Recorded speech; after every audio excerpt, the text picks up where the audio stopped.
Yan, isang magandang umaga po sa lahat. Ako po si live streamer po, Attorney Vic at Sir Wilson Lee Flores.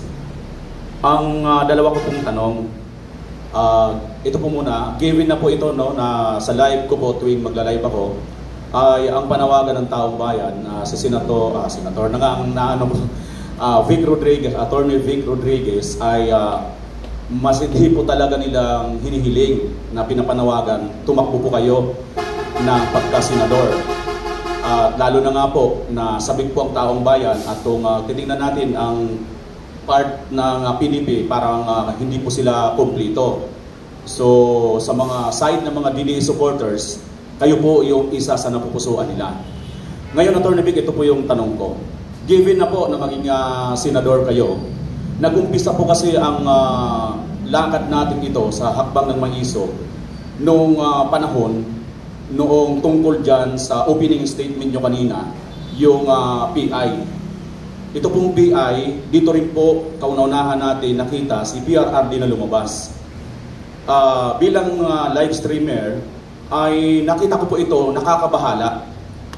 Attorney Vic, kung kayo po ba ay mananalo or kayo na po ang isa sa maging senador, ang una kong tanong, paano nyo po ma-educate? Ano po ang formula na gagamitin ninyo para sa maintindihan ng taong bayan na napakapanganib po galawin ang konstitusyon ng basta-basta?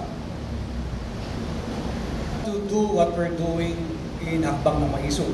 Go around and continue with our advocacy, calling for transparency, accountability, peace and security in government and in governance. I know mahirap at mahirap talaga.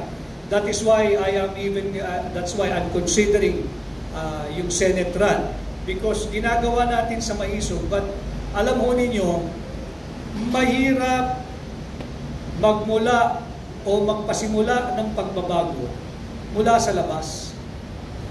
You really have to initiate reforms and changes from within. Mahirap kung advokasya lang. But mahirap din kasing desisyon talaga ang paglahok sa senatorial election. And one of, I appreciate yung mga followers ng programa mo, VMR. And maybe, kung handa na ang sambayan ng Pilipino sa isang kandidatong puro prinsipyo pero walang pera, I might consider running for senator. Ilang percent daw? May nagtatanong dito. Attorney Vic, ilang percent chance na you will run as of today? As of this very moment, I'm still 50-50. 50-50. It's not an easy decision to make. Yes. It's not an easy decision to make. This whole thing is eating me. I've been consulting, I've been doing a process of discernment, but I tell you, it's not easy. Thank you. Pangalawa ko po